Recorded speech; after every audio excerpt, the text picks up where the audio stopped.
Can you truly say that you control your own words? In our everyday lives, we use language so naturally. But is it really a product of our own free will? Sometimes it feels as though an invisible force decides what we say, what we think, and even who we should be. If you've ever felt this way, know that you are not alone. This is a deep question we all carry within us. You are incredibly fortunate to have found this video. It will guide you on a journey of discovery, of freedom and insight that you may not have realized you needed.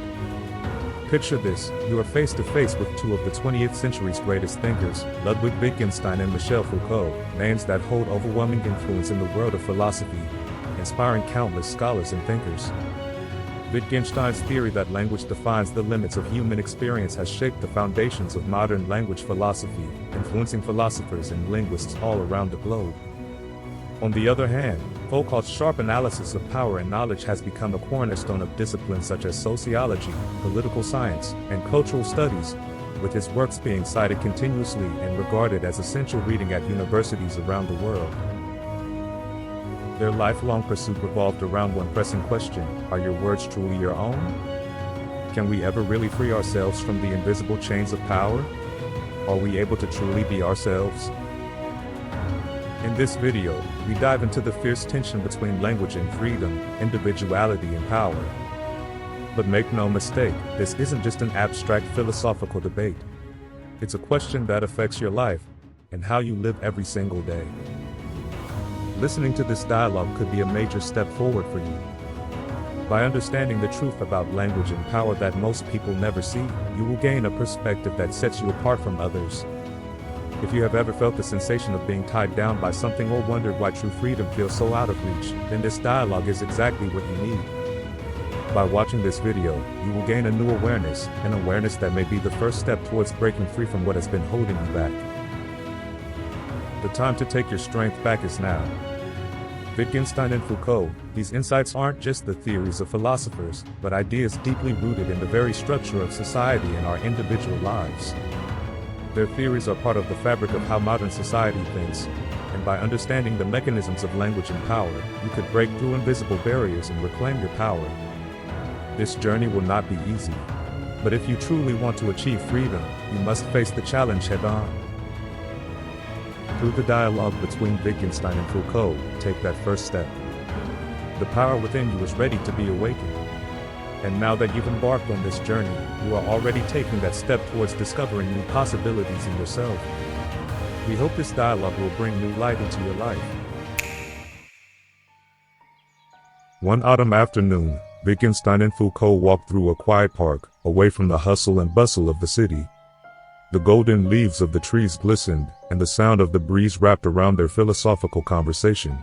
The two giants of thought and knowledge had discussed the relationship between language and power in contemporary society before, but this day felt ripe with the promise of an especially profound dialogue.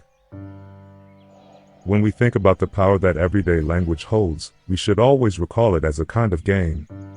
The existence of rules constrains our actions while simultaneously granting freedom. But who sets these rules? Who is the arbiter behind them, and what are your thoughts on that? The language game strikes right at the heart of the matter. But language itself operates as a form of power.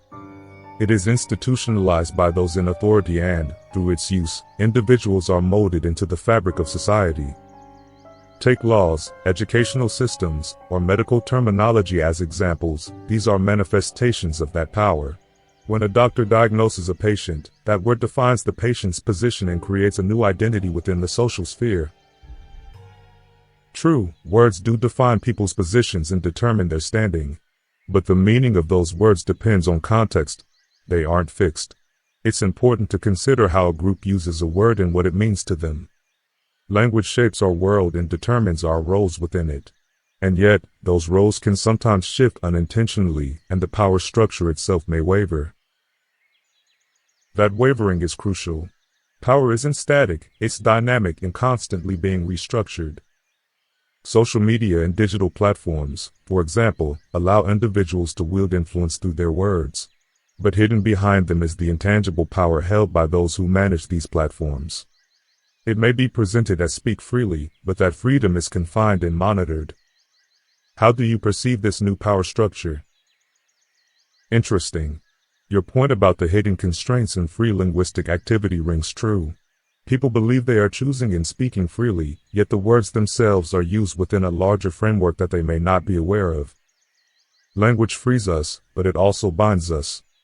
This leads me to wonder, can expressing oneself through language truly be considered freedom? That's precisely the question. Language is both a tool of freedom and a means of surveillance. Like the structure of a panopticon, we know we are being watched, and in that awareness, we spin words to justify ourselves. The truth we think language conveys is already woven by power. So how can we find true freedom in language? If language itself is shaped by power, is the idea of free language usage just an illusion? Or can we understand and reorganize these power structures to gain a new form of linguistic freedom? That is indeed a critical question. We are always within power structures, but recognizing and viewing them from different angles opens up new possibilities. Freedom of language isn't just about using language, it's about reevaluating and redefining the framework in which it's used. Ultimately, true freedom is what we construct, often accompanied by failures and transformations. But how does one obtain the power to redefine? Power structures are solid, and even if one tries to act within them and reorganize, it feels as though one is absorbed back into the same framework. How do people surpass these limits and find new forms of language? It emerges through individual practice and experimentation within communities. It's about creating spaces of resistance, using language with different values, and generating new meanings. Poets and artists are prime examples. They break language's molds and seek to reconstruct its meaning. Their new use of language shakes existing structures and gradually forms new systems of meaning. I see the transformative power of artistic language use, but influencing society as a whole has its limits. Can we consciously enact such transformations of meaning in everyday language use? And when that transformation becomes institutionalized, doesn't it again create a new structure of power? That's a valid concern. But deliberate language use builds small accumulations of change. It won't change society overnight, but small ripples can lead to significant waves. Even when new power structures emerge from institutionalized change, constantly revisiting them helps us continue searching for new freedoms. What's important is to keep asking questions. The boundaries of language, the efforts to transcend them, these arise from the actions of individuals. But what kind of community can foster an environment that nurtures such new language? In today's world, where invisible power exerts influence, how can people become aware of and break free from these unseen chains? It involves continuous questioning and sharing those questions through dialogue. The freedom of language extends beyond personal introspection and is born through conversation. When individuals hold questions, speak them, and share them, new meanings are created. Society transforms in response to those questions. The essential part is that the process never ends. New language must keep emerging. You're right. The meaning of words is created anew through dialogue. Yet, sometimes we need to question how free we are within the conversations we engage in. If the dialogue itself is influenced by power, wouldn't the new meanings that arise from it also be constrained? That's an essential point. All dialogue we participate in exists within the framework of power structures. Yet continuing dialogue itself is an act of resistance and a path to freedom. Power isn't absolute, it fluctuates. Within that fluctuation, we can introduce new words and perspectives. Complete freedom may be an illusion, but pursuing it is meaningful. Then, in that pursuit, how do humans maintain their identity? The self, constructed by language, is always shifting and changing. If the meanings of words are determined by power, we must acknowledge that our existence is also under its influence, mustn't we? Exactly. Identity isn't fixed, it's fluid. The words we use daily and the vocabulary we encounter shape and reconstruct our self-awareness. As power intervenes in that process, our self-awareness continues to change. But there's no need to fear that change. By being conscious of it, we can discover the freedom to create a new self. I see. So, by observing and questioning our words, we can find a new self that transcends the framework of power. That might be the key to true freedom. Indeed. We live within the framework of power, but by being aware of it, asking questions, and deepening dialogue, we can continue to seek new freedoms.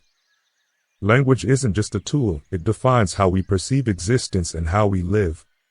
Understanding this allows us to grasp the contours of freedoms we hadn't seen before. The conversation became a profound exploration of language, power, self, and freedom, offering new perspectives to its listeners. The dialogue between Wittgenstein and Foucault reminded people of the need to reconsider their words and actions and take on the role of creators of the future. The tranquil park seemed to absorb their voices, leaving an echo of thought that resonated as if it would last forever.